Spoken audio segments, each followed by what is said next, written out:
Olá, pessoal, tudo bem com vocês? Sou a professora Luciane e hoje eu estou passando por aqui para falar um pouquinho com vocês a respeito de comunicação patológica na gestão de pessoas. Mas antes, é interessante a gente entender o que é uma comunicação patológica. Comunicação patológica, galera, assim, trazendo um spoiler do que eu vou falar durante o vídeo, ela é uma comunicação ruim, uma comunicação anormal, tá?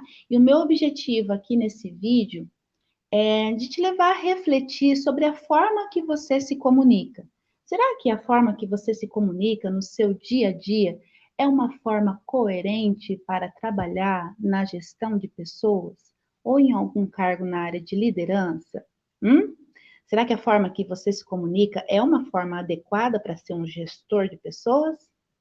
Bora pensar sobre isso? Vamos lá. Para refletir um pouquinho sobre as patologias da comunicação, antes é necessário a gente entender sobre o axioma da comunicação. Professora Luciane, o que é axioma? Axioma, eu vou trazer aqui o slide para você entender o significado da palavra. O axioma são verdades inquestionáveis, universalmente válidas, muitas vezes utilizadas como princípios na construção de uma teoria ou como base para uma argumentação. Isso é um axioma, são princípios, bases. E a comunicação, ela possui os seus axiomas. Nesse vídeo, nós vamos falar sobre um desses axiomas, o primeiro dele, que nos traz, que nos diz, vou colocar aqui também no vídeo para você, o primeiro axioma da comunicação nos diz que é impossível não se comunicar. Então, até mesmo quando você não quer se comunicar numa determinada situação, saiba que você não vai conseguir não se comunicar. De alguma forma, você vai se comunicar, ok? Por quê? Essa é uma verdade, esse é um princípio da comunicação.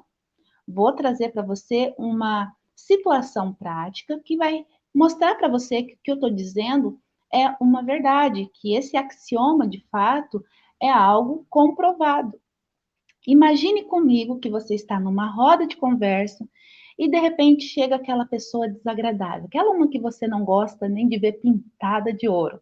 Essa pessoa entra na roda de conversa e começa a emitir opiniões a respeito de tudo e a respeito de todos. Você, por não estar gostando da situação, abaixa a cabeça, balança a cabeça, dá aquela respirada funda e sai da roda. A pergunta que eu faço é: você se comunicou? Sim ou não? Sim, com certeza você se comunicou. E o que você se comunicou nessa situação? Você comunicou, olha, eu não vou ficar aqui ouvindo esse tipo de conversa, né? É isso que você comunicou. Por mais que não queria se comunicar, comunicou. Então é muito importante, e é isso que eu quero levar você a refletir, que nós precisamos estar constantemente analisando a nossa forma de se comunicar com o outro, principalmente para quem deseja assumir um cargo de liderança, precisa fazer essa autoanálise, visto que vai ter pessoas em volta de si, muito mais pessoas em volta de si, né? Então, entendido isso, agora sim nós podemos discorrer um pouquinho mais sobre a palavra patologia, tá? O que é patologia, professora? Patologia é um ramo da ciência médica que estuda as alterações morfológicas e fisiológicas do estado de saúde de uma pessoa. Então, quando essas alterações não são compensadas, podemos dizer que o indivíduo está doente.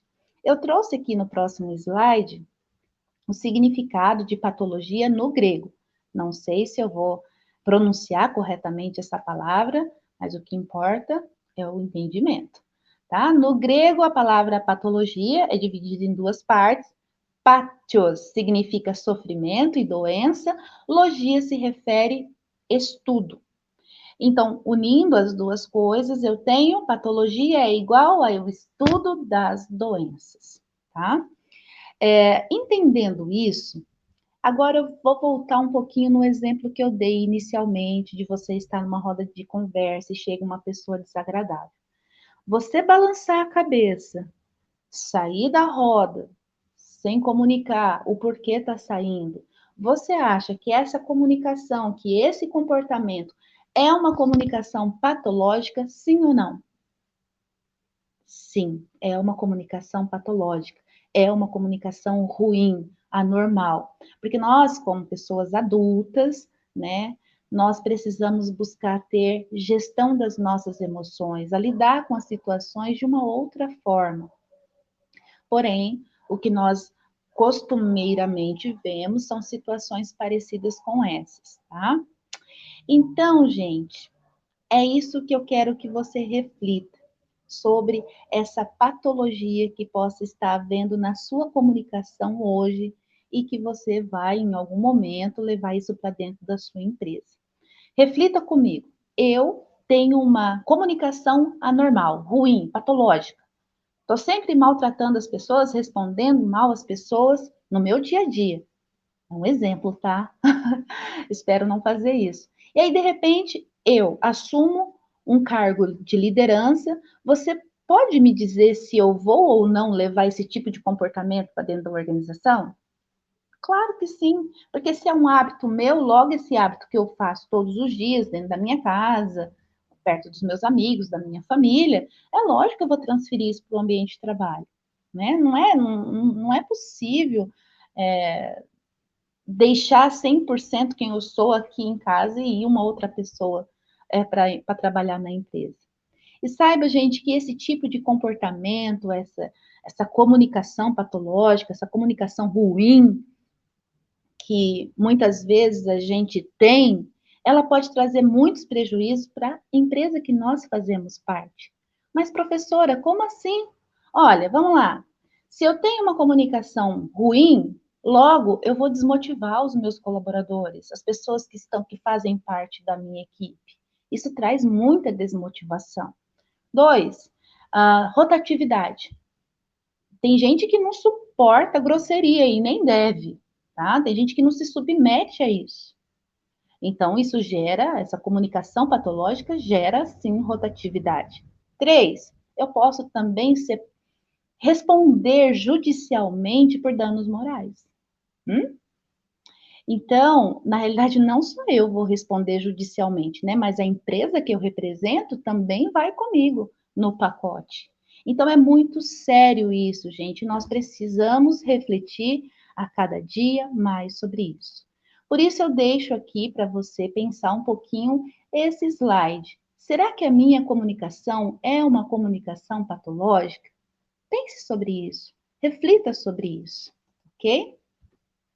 Não sei se você já assistiu essa série, Suits, também não sei se é assim que pronuncia, mas essa série ela fala sobre o dia a dia dos advogados.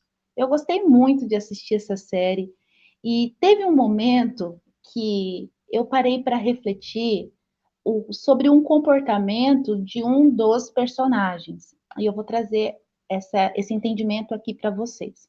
O Louis Litt é o segundo homem aqui do lado da loirinha, da esquerda para a direita da sua tela, no slide.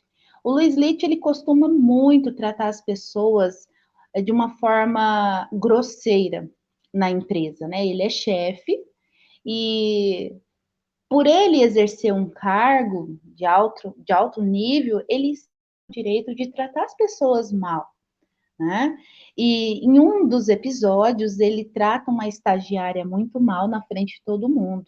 Ele está ali discutindo com um rapaz e ela se sente indignada pelo que ele está falando para esse rapaz e ela entra em ação.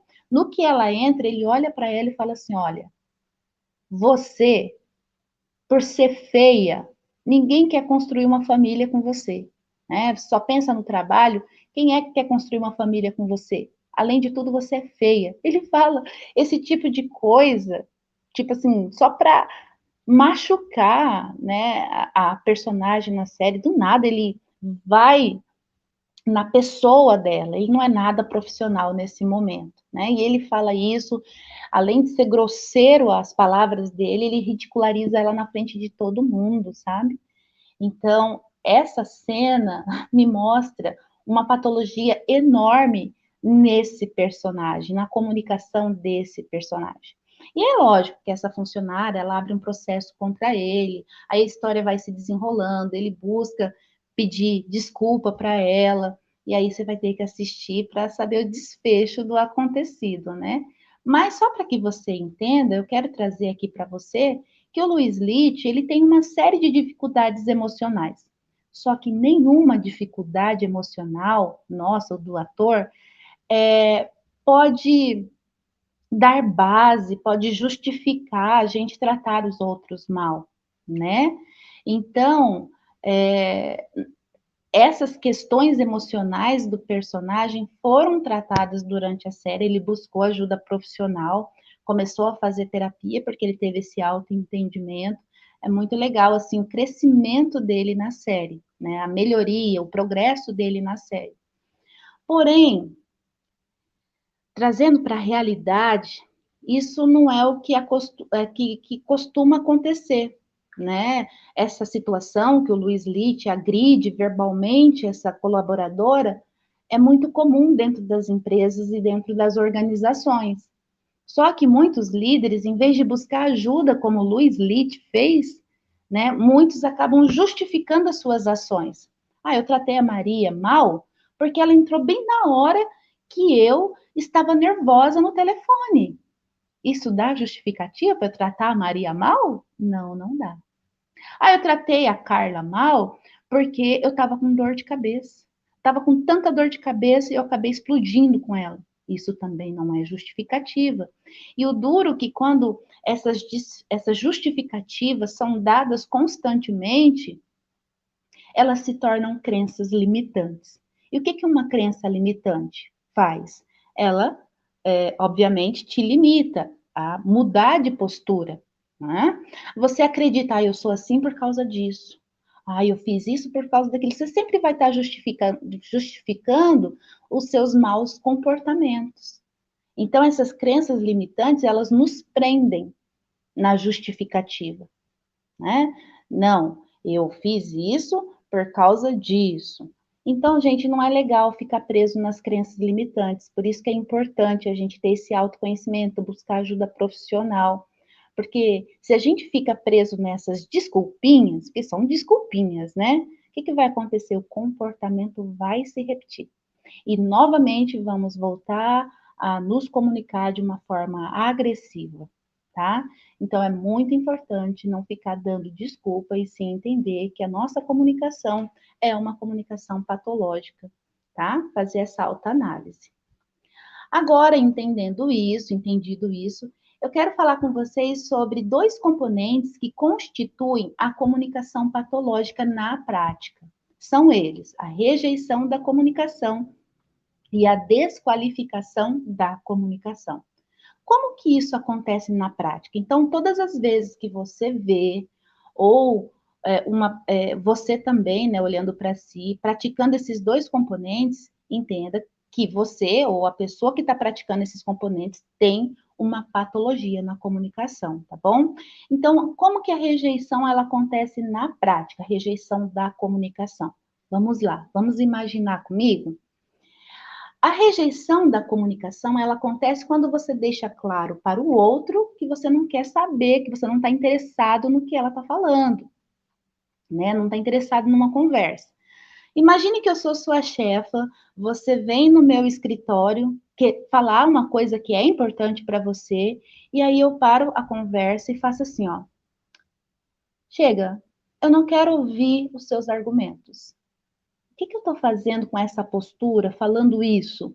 Eu estou rejeitando o que você tem a dizer. Olha, através da fala, tá? Mas essa rejeição da comunicação, ela pode também acontecer através do comportamento. Vamos voltar ao exemplo. Você chega na minha sala querendo dizer algo importante, de repente eu cruzo os braços e começo a revirar o olho assim. Respirar fundo. Aham. O que eu estou fazendo? Eu não estou falando que eu não quero te ouvir, mas a minha postura, a minha comunicação não verbal está dizendo isso. Então, existem essas duas formas de rejeitar a comunicação do outro, através da fala e através do comportamento. Entendido isso? Vamos agora entender sobre a desqualificação da comunicação. A desqualificação, ela abrange todas as declarações contrárias.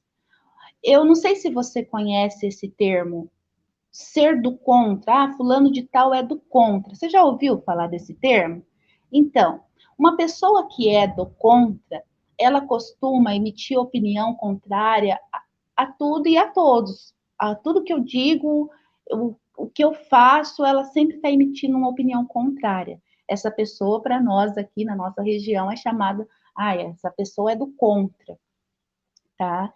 E, gente, ser do contra é desqualificar o que o outro está dizendo. Vamos pegar uma situação prática? Por exemplo, eu estou falando algo e aí você, de repente, fala assim, peraí, mas não é bem por aí. Mas, na verdade, não tem nada a ver com o que você está falando. Quando eu falo esses tipos de frase, eu, na realidade, estou desqualificando o que o outro está dizendo, tá? Então, isso falando na prática. Agora, vamos usar um outro exemplo aqui sobre essa desqualificação na comunicação. Imagine que você está apresentando um projeto para o seu gestor, para a sua equipe, explicando detalhadamente o projeto, e aí o seu gestor, ele fala, não, tem nada a ver isso que você está falando, não, vamos fazer assim. Ele começa a cortar a sua fala. Ele começa a impedir que você construa uma linha de raciocínio. O que esse gestor está passando de comunicação para você e para os outros que está em volta? Ele está dizendo o seguinte: eu não quero saber o que você está dizendo. O que você está dizendo não tem coerência. Na realidade, a postura desse gestor está dizendo isso.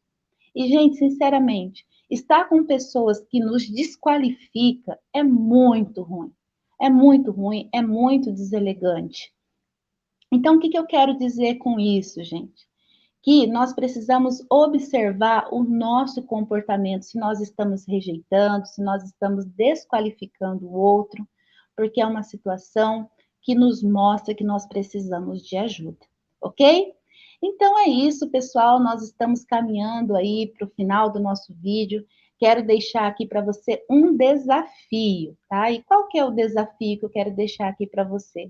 Eu quero muito que você compartilhe conosco se tudo isso que eu trouxe aqui nesse vídeo faz sentido para você. Faz sentido para você?